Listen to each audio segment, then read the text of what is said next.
तो हम लोग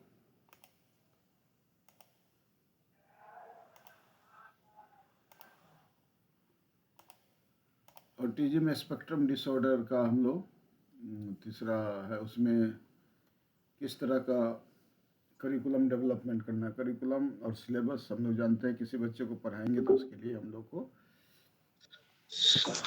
करिकुलम डेवलपमेंट करने की आवश्यकता होती है। तो हम लोगों ने अलग अलग डिसेबिलिटी के बारे में पहले देखा था कि अलग अलग डिसेबिलिटी को किस तरह हम लोग जो है करिकुलम डेवलपमेंट कर रहे हैं। तो अभी हम आईडीडी का हम लोग को पढ़ना है, तो ऑटिज्म स्पेक्ट्रम डिसऑर्डर का।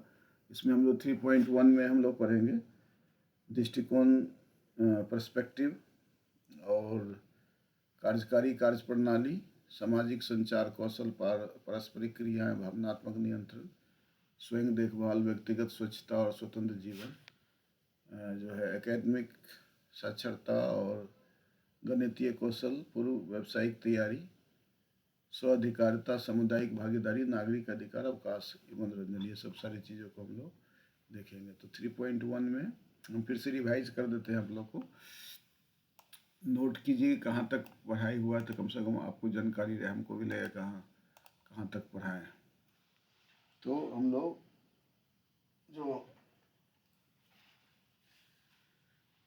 ऑटिज्म स्पेक्ट्रम डिसऑर्डर के लिए हम लोग का क्या है कि दृष्टिकोण क्या होना चाहिए, किस तरह से उसके लिए हम लोग जो है करिकुलम डेवलप करना है, तो उस पर हम लोग चर्चा हम लोग कर रहे हैं। इसमें हॉलविन के अनुसार दृष्टिकोण ग्रहण का अर्थ है दूसरे के मानसिक अवस्थाओं, यानी उनके विचार, विश्वास, इच्छाएं, इरादे आदि को समझने की क्षमता, और इस जानकारी का उपयोग यह समझने, उनकी बातों को अर्थ निकालने, उनके व्यवहार को समझने और उनके अगले कदम के अनुमान लगाने को में करना है। तो हॉलविन ने दृष्टिकोण ग्रहण में जो उदाहरण दिए, जैसे कि इरादों को पढ़ना, उनके जवाब देना, सुनने वाले रुचि का स्तर पहचानना, वक्ता के निहित अर्थों को समझना, छल का प्रयोग करना, उसे समझना। तो इस प्रकार जो परंपरागत परिभाषा में, जैसे कार्यकारी कार्य क्षमता में मस्तिष्क के फ्रंटल क्षेत्र में स्थित प्रमुख संचालन प्रणाली जो लक्ष्योन्मुखी व्यवहार के लिए आवश्यक संज्ञानात्मक प्रक्रियाओं को संचालित करती है।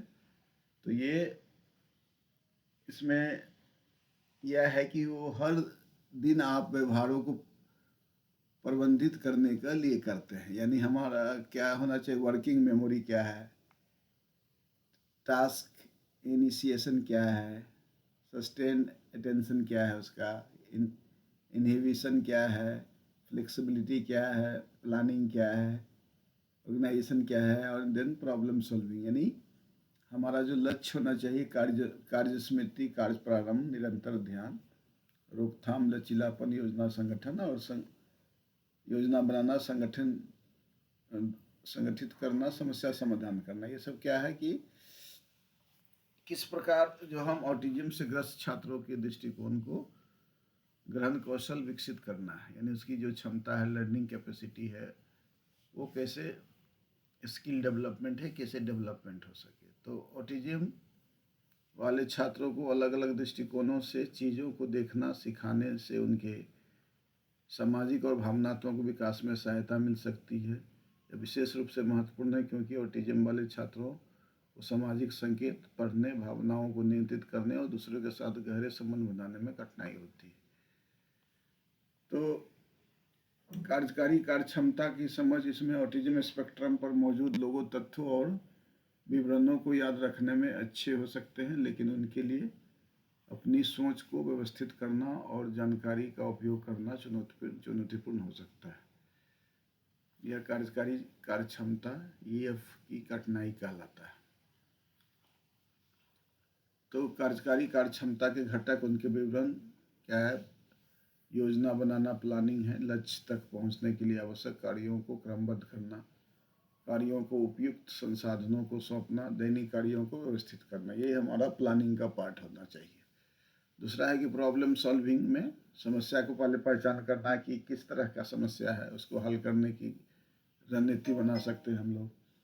बच्चे में जो है एक जगह बैठता नहीं है, चंचल है, तो वो समस्या पहचान की, अब उसको हल करने के लिए क्या उसको कौन सा स्किल डेवलपमेंट देंगे, कौन सा उसको इंटरेस्ट का स्किल बनाएंगे, कौन सा बिहेवियर मॉडिफिकेशन का रूल करेंगे कि उसको जो है समस्या समाधान को हल करने में रणनीति हम बना सकते हैं।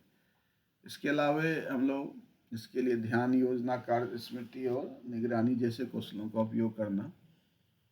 वर्किंग मेमोरी में है कि कार्य स्मृति, अल्पकालिक स्मृति को याद रखना, उनका उपयोग करना। उदाहरण के लिए दिनचर्या को याद रखना, क्या करना है, कब ब्रश करना है, कब टॉयलेट जाना है,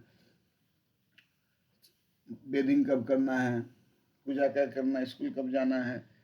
छोटी छोटी चीज़ है, पानी का लाना है तो गिलास कहाँ रखा हुआ है। दिनचर्या के चरणों को याद करना। अटेंशन, ध्यान, हम सब जानते हैं कि कोई बिना ध्यान बनाए, एकाग्र बनाए हम अपने काम को नहीं कर सकते हैं। तो यह ध्यान बनाए रखना और प्रासंगिक जानकारी पर ध्यान केंद्रित करना।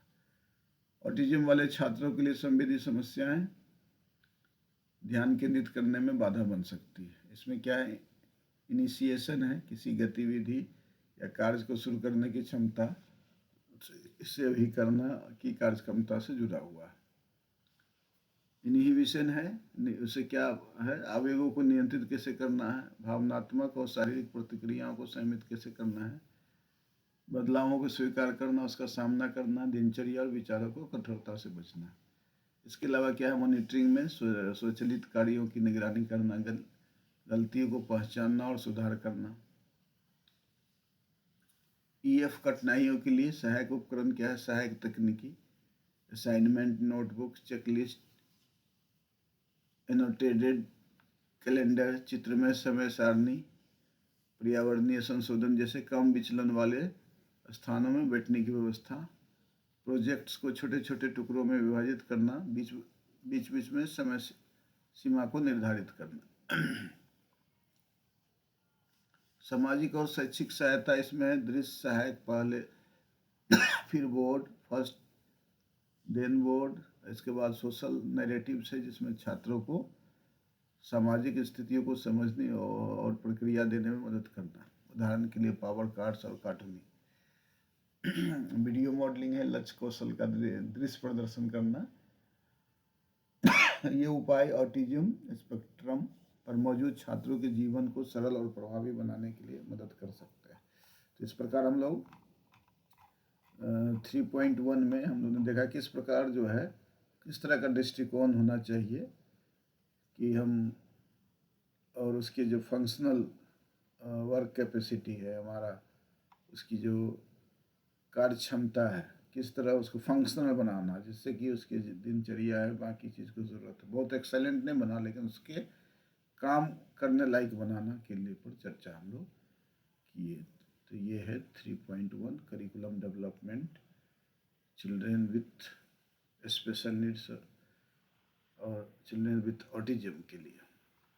तो हम ये लेते हैं ब्रेक के बाद फिर हम आगे 3.2 को पढ़ेंगे।